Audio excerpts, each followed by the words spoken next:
সবুজে ঘেরা শান্ত এক জঙ্গল। পাখিদের কিচিরমিচির, নদীর কলকল ধ্বনি আর রোদে চকচক করছে পাতাগুলো। এই জঙ্গলের মধ্যে বাস করত এক চতুর কিন্তু কিছুটা লোভী শিয়াল।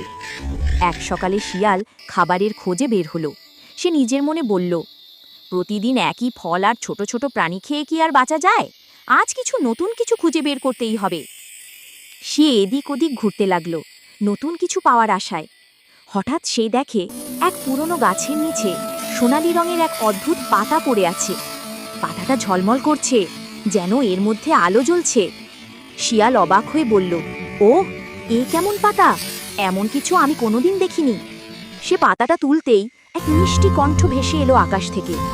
জাদুকরি কণ্ঠ বলল, যে এই পাতাকে হাতে নেবে তার প্রতিটি ইচ্ছে পূরণ হবে, কিন্তু মনে রেখো, অতিরিক্ত চাওয়া তোমার সর্বনাশ ডেকে আনবে।